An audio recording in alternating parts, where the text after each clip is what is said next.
Shalom Ouvracha, nous voilà arrivés à Hanouka et les jours de Hanouka sont tout le temps l'occasion de pouvoir actualiser à chaque époque les divergences, les débats qui ont eu lieu ou qui ont lieu entre la culture grecque occidentale et notre culture juive hébraïque.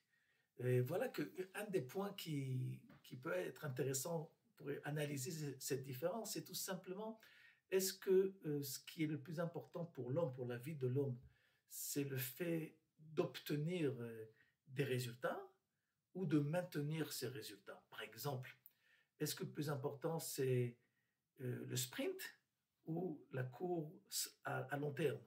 Est-ce que le plus important c'est de se marier ou de savoir rester marié? Le plus important c'est de s'unir ou de savoir rester unis. Voilà que pour le jour du mariage, nous sommes des champions olympiques pour savoir comment investir aussi bien en temps qu'argent, et pour que cet événement de 4, 5, 6 heures soit un événement feu d'artifice. Et combien on est prêt à faire, combien on est fait après pour cet événement. Mais combien d'entre nous sont prêts à autant investir pour rester mariés? Et nous sommes tous au courant malheureusement du phénomène des divorces dans la société occidentale et des taux de divorce. Combien d'entre nous sont prêts à aller à des manifestations où nous allons entendre des slogans qu'il faut s'unir et que nous sommes une seule nation et que nous sommes le même peuple avec la même identité, mais combien d'entre nous sont prêts à vivre de façon journalière cette réalité, au supermarché, dans la rue, et ne pas se suffire de la rencontre à la manifestation. Et voilà que nos sages, Beth Hillel et Beth Shammai, discutent entre eux comment allumer la Hanoukia. Est-ce que nous allons allumer les 8 bougies dans un ordre descendant, comme disait Beth Shammai, de 8 à 1, le premier jour 8 et le dernier jour 1, alors que Beth Hillel dit qu'il faut allumer la Hanoukia dans un ordre ascendant. Ça veut dire que le premier jour, comme nous faisons, le premier jour, une bougie, jusqu'au dernier jour, 8 bougies. En tous les cas, Beth Shammai et Beth Hillel sont d'accord que la fête de Hanouka ne peut pas se suffire du résultat qui a eu un impact d'un jour. La victoire, cela aurait suffi la victoire de la guerre, cela aurait suffi tout simplement de fêter cela en un jour. Mais la fiole de l'huile en question nous a fait comprendre, nous a invité à comprendre que cette victoire a un impact à long terme. Et ce long terme, il est aussi bien dans ma vie individuelle que dans ma vie collective.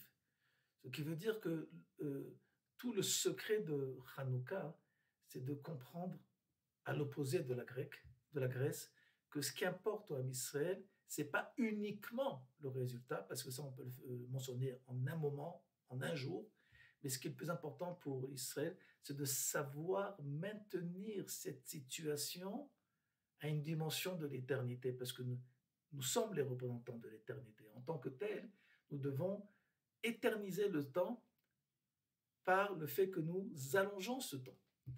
Et voilà que Beth Shammai et Beth Hillel vont discuter entre eux comment nous allons faire cela.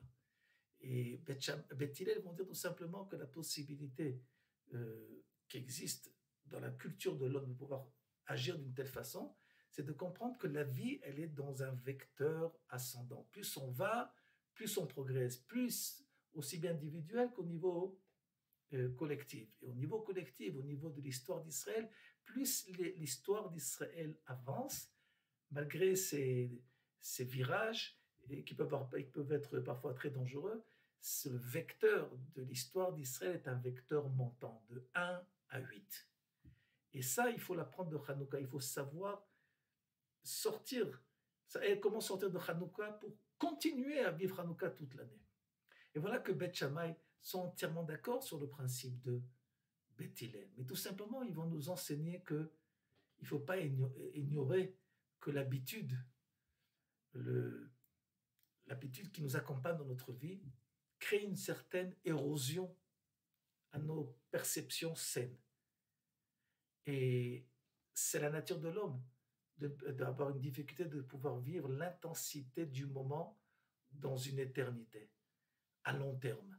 Donc, Beth Shammai vont tout simplement dire, c'est vrai, il faut savoir vivre les événements à long terme, mais il faut comprendre qu'il y a une certaine usure des sentiments de l'homme. Et donc, l'allumage va se faire de 8 à 1.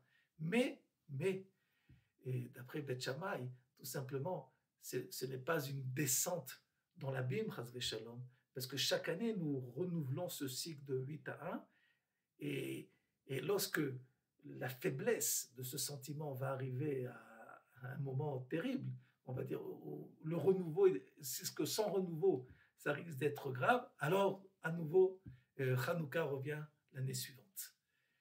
Et là, ce qu'on prend aussi bien de Beth Shammai et de Beth Hillel, que de savoir rester marié, c'est se remarier tous les jours.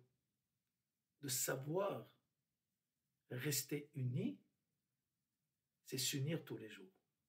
Donc en cette fête de Hanouka, c'est la meilleure chose que nous pouvons nous souhaiter, de pouvoir éterniser nos résultats de façon que nous puissions les vivre au jour le jour. Hanouka Sameach.